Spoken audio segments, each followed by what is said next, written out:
जय श्री सीताराम। एक सज्जन और बहुत अच्छे व्यक्ति हैं, वो मुझे अपनी कुंडली दिखाने आए हाल ही में, और उन्होंने मुझसे एक बहुत अच्छा सवाल किया।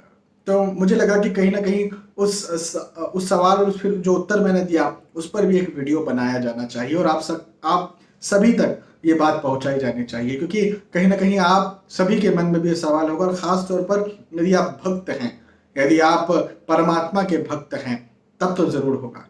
मुझसे उन्होंने सवाल किया कि सर मुझे आप एक बात बताइए, और बड़े आदर के साथ सवाल किया, बड़ी इज्जत के साथ सवाल किया, और उनके सवाल में मुझे जिज्ञासा लगी। उनके सवाल में ऐसा कुछ नहीं लगा कि वो मुझे काट रहे हैं। बहुत अच्छे से उन्होंने मुझसे सवाल किया। उन्होंने कहा सर मुझे एक बात बताइए, जहां तक मेरा ज्ञान है कि परम ब्रह्म परमात्मा प्रभु श्री राम है, भगवान श्री कृष्ण जो है वही मुख्य सत्ता है, उनसे ऊपर कोई सत्ता नहीं, और वही परमात्मा है, वही मुख्य मेन जो हम कह सकते हैं भगवान है।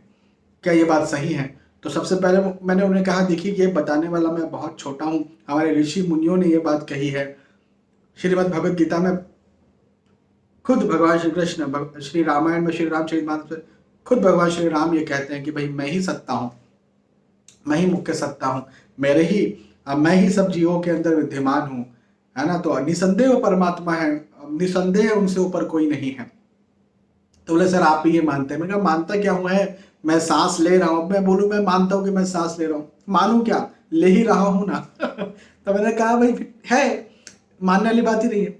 तो बोले कि सर जब ऐसा है तो फिर आप इतने उपाय बोलते हो कि भाई शनि महाराज के मंदिर चले जाओ, हनुमान जी महाराज के मंदिर चले जाओ, ये मंत्र कर लो, वो मंत्र कर लो, तो फिर ऐसा क्यों नहीं बोलती कि भाई इन्हीं का जाप कर लो, या यही इन्हीं सब कुछ आप मान लो। जब जो मुख्य सत्ता है, हाँ, जो सबसे ऊपर बैठे हुए हैं, उनको ही पूजो ना, इन्हें आप क्यों पूजने को कहते हैं? तो मैंने कहा बहुत अच्छा आपका सवाल है, और फिर मैंने उन्हें उत्तर दिया कि देखिए मैं कुछ बातें पॉइंट्स में समझाऊंगा आपको भी, यहाँ पर जैसे उनको मैंने समझाया वैसे ही आपको भी यहाँ पर पॉइंट में मैं बातें समझाऊंगा। पहला पॉइंट जो है, और पूरा देखना इस वीडियो को, हाँ, एक पॉइंट देख करके छोड़ना मत, पूरा देखना तभी समझ में आएगा। पहला पॉइंट तो ये है कि भाई जो देवता हैं उन्हें मैंने तो नहीं बनाया, या किसी एस्ट्रोलॉजर ज्योतिष या ज्योतिष शास्त्र हमें बनाने वाले ऋषि मुनियों ने तो नहीं बनाया। ये किन्होंने बनाया? उन्हीं ने बनाया जो कि परमात्मा है, जो कि परम ब्रह्म है। भगवान श्री राम नहीं बनाया, भगवान श्री कृष्ण ने ही बनाया।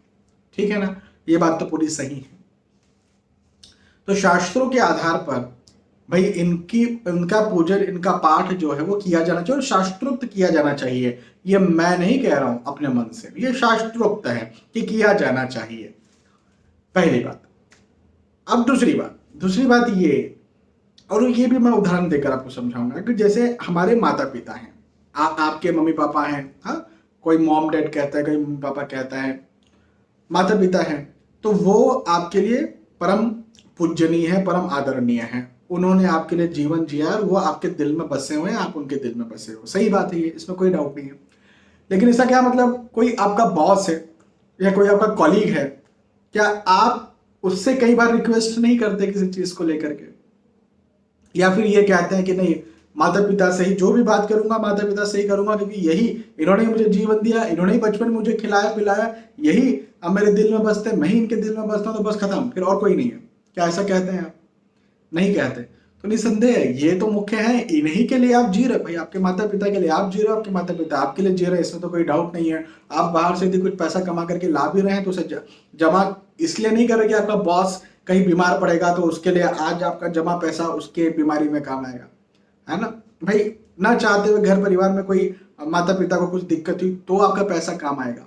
भाई आप क्यों कुछ कर रहे हो? मुख्य उद्देश्य तो जो है आपका परिवार है, माता पिता, पति पत्नी, बच्चे, लेकिन मुख्यतः माता पिता की बात करें तो माता पिता को हम केंद्रित करते हैं। लेकिन आप रिक्वेस्ट तो उनसे भी करते हो जाकर के, है ना। तो कई बार कुछ स्थितियां ऐसी होती हैं जिसमें आप परमात्मा से न मांगते हुए, जो परमात्मा ने ही जिन जिन देवताओं को जो जो अधिकार दिए हैं, भाई परमात्मा ने ही दिए है ना, किसी ज्योतिष ने तो बनाए नहीं, तो जो जो अधिकार दिए हैं वो जाकर के उनसे प्रार्थना करते हैं। लेकिन मुख्यतः प्रार्थना तो हम कर लेते हैं, लेकिन मुख्यतः तो हम यही मानते हैं कि हमारे माता पिता तो वही हैं, पहली बात। दूसरी बात मैं ये, अगली बात मैं ये कहता हूं कि माता पिता से में निस्वार्थ प्रेम है। जब आप एक वयस्क हो जाते हैं, जब आप समझदार हो जाते हैं, तब फिर बार बार आप आपके माता पिता से कुछ मांगते नहीं है। आपके दिल में प्रेम होता है, लेकिन आप बार बार मांगते नहीं हैं। क्यों? क्योंकि आपको पता है कि ये मांगने तक सीमित नहीं है। ये प्रेम मांगने तक, जब तक मुझे मिलेगा तब तक मैं प्रेम करूं, ये तब तक सीमित नहीं है। ये निस्वार्थ है। मतलब कुछ मुझे मिले, भौतिक तौर पर कुछ मुझे वो दें या ना दे, मैं प्रेम करता हूं, करती हूं, है ना? यही सत्य है। लेकिन आपके बॉस हैं, आपके कॉलीग हैं, है ना, या कहीं अड़ोसी पड़ोसी कोई कुछ लोग हैं, तो उनसे आप स्वार्थ के साथ करते हैं प्रेम या फिर बातचीत ना। बॉस को बोलते हैं सर, अरे बिल्कुल सर मैं कर दूंगा या कर दूंगी। क्यों बोलते हैं?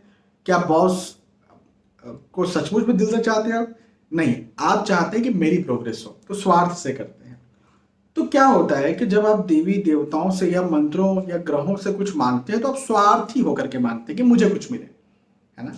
लेकिन परमात्मा श्री राम, श्री कृष्ण जो हैं, उन्हें जब आप भजें, उन्हें जब आप प्रेम करें, तो वो निस्वार्थ प्रेम हो, स्वार्थ वाली कोई बात ही ना हो। हम प्रेम करते हैं, उसका कोई, वो हमें कुछ देंगे नहीं देंगे, हमको कोई मतलब ही नहीं है उससे। हमें प्रेम है, मतलब है वो परमात्मा है, परमात्मा है। आप समझ रहे हो मेरी बात? एक बात ही होगी। अब अगली बात पर चलते हैं। भगवान श्री राम ने श्री रामचरितमानस में कहा है, श्री गोस्वामी जी महाराज ये लिखते हैं, और भगवान श्री राम ये कह रहे हैं, गोस्वामी जी महाराज ने ऐसा लिखा कि खुद भगवान श्री राम जैसा कह रहे हैं कि मोह सहित शुभ कीर्ति तुम्हारी, परम प्रीति जो गाई है, संसार सिंधु अपार पार, प्रयास विनर पाई है। देखिए इन्हें कह रहे हैं, जितने भी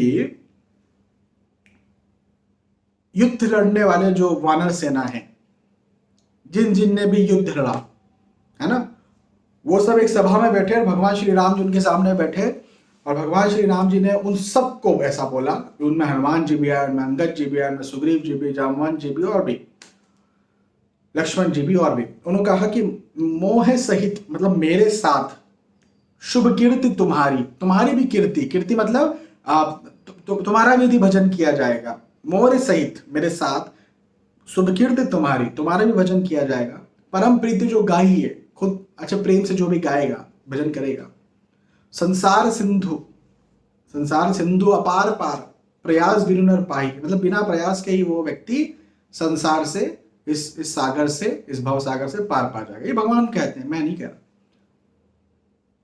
तो यदि आप हनुमान जी महाराज को पूछते हैं, हाँ, या भगवान श्री राम के जो भक्त हैं उनके लिए भी उन्होंने कहा, तो यदि आप भगवान श्री राम को पूछते हैं, भगवान श्री राम के भक्तों को पूछते हैं, तो भी आप भगवान श्री राम को ही एक तरह से पूछ रहे हैं। हाँ, मोहि सहित जरूर कहा कि मेरे साथ, मतलब उन्हें तो पूछना ही पूछना है, उनके साथ। तो ये भी भगवान ने ही कहा, मैं तो कुछ कह नहीं रहा हूं, है ना। अब एक बात और मानते हैं, आपके देश में प्रधानमंत्री नरेंद्र मोदी जी से आपकी बातचीत है, कभी कभी आपकी बातचीत हो जाया करती है, और ये बात हर कोई जानता है। अब आपको कोई, आपके शहर में कुछ काम है, हाँ, वो काम है आपके शहर के, आपके घर के आगे का रोड बड़ा खराब है, वो रोड बनवाना है। तो आप क्या इसके लिए नरेंद्र मोदी जी को बोलेंगे कि रोड बनवा देना भैया? आप किनको बोलेंगे? भैया ये बात तो हर कोई जानता है कि आप नरेंद्र मोदी जी के खास हैं, तो आप अपने शहर के कलेक्टर को कह सकते हैं, अपने विधायक को कह सकते हैं कि भाई ये छोटा सा काम है, रोड बना देना प्लीज यार। तो बोलेगा बिल्कुल करवा देंगे, क्योंकि आप उनके खास हैं, है ना। तो उनके खास बने रहिए, किनके? मोदी जी के नहीं, परमात्मा के, भगवान श्री कृष्ण, भगवान श्री राम के खास बने रहिए, और इनसे जो है वो प्रेम प्रार्थना करते रहिए। क्या दिक्कत है? कलेक्टर को या विधायक को बोल करके छोटे तो हो नहीं गए, या उनसे जो मोदी जी से जो संपर्क था वो तो टूट नहीं गया, है ना।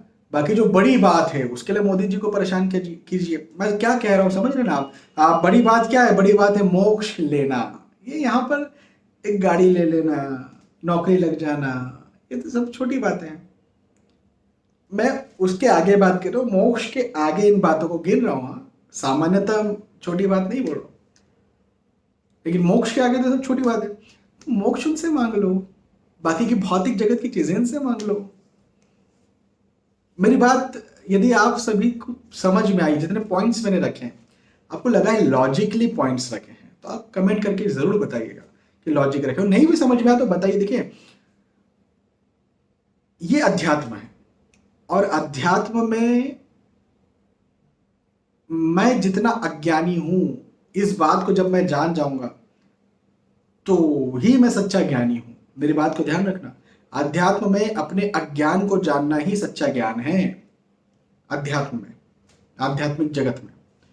तो जो कहे कि मैं बहुत ज्ञानी हूं आध्यात्मिक जगत में, समझ लेना इसकी शुरुआत भी नहीं हुई। और जो कहे कि नहीं मुझे कुछ नहीं आता आध्यात्मिक जगत में, समझ लेना इसकी शुरुआत तो हो चुकी है और ये बहुत आगे भी निकल चुका है। हाँ, श्री तुलसीदास जी महाराज बार बार कहते हैं, खुद को जो है वो ऐसे ऐसे शब्दों से इस्तेमाल करते हैं, मैं तो नहीं कर पाऊंगा तुलसीदास जी महाराज के लिए, लेकिन वो खुद को ही बहुत कमतर, बहुत बहुत छोटा बताते हैं, बहुत छोटा गिनाते हैं। जबकि तुलसीदास जी महाराज कौन है? हाँ, परम संत। तो हम लोग कौन है? हम तो कुछ भी नहीं, है ना। तो तुलसीदास जी महाराज गरुड़ है तो हम लोग मच्छर भी नहीं है।